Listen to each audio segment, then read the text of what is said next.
महाराष्ट्रातील प्रत्येक अपडेट जाणून घेण्यासाठी आजच मेट्रो रायगडच्या सोशल मीडिया प्लॅटफॉर्मला लाईक, फॉलो आणि सबस्क्राइब करा। शनिवार दिनांक 26 जुलैच्या सकाळी 7:30 वाजता उरण तालुक्यातील करंजा बंदरातून निघालेली तुळजाई नावाची मच्छीमार बोट केवळ 1 तासातच समुद्राच्या कवेत गेली। खांदेरी किल्ल्याजवळ भरतीच्या प्रचंड लाटा उसळल्या आणि बोटीचे 2 तुकडे होऊन तिला जलसमाधी मिळाली।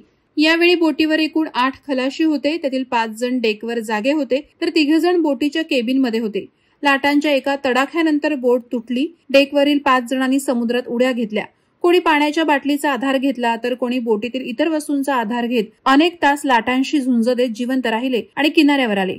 तरीही केबिनमधील अडकलेले 3 खलाशी नरेश राम शेलार, धीरज कोळी आणि मुकेश यशवंत पाटील खवळलेल्या समुद्राच्या कवेत अडकले।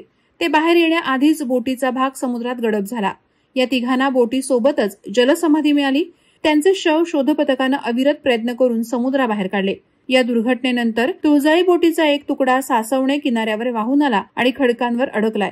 बोटीची जी अवस्था झाली ती पाहून या खलाशांसोबत काय झालं असेल याची कल्पनाही करवत नाही। खवळलेल्या समुद्रात बोटीची अवस्था अशा प्रकारची झाली असेल तर खलाशांवर किती मोठं संकट आलं असेल याबाबतची कल्पना येते।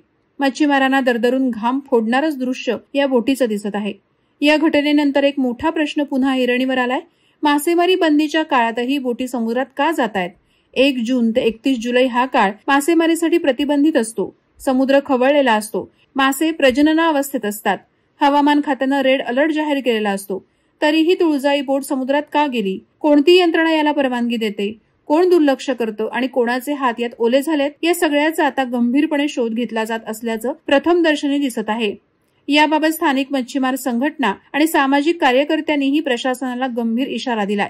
बंदी काळात बेकायदेशीर मासेमारी थांबवा, असं करणाऱ्यांवर कठोर कारवाई करा, नाहीतर अशा दुर्घटना पुन्हा घडतील असा गर्भित इशाराच प्रशासनाला देण्यात आलाय। Subscribe now and press the bell icon. Never miss an update.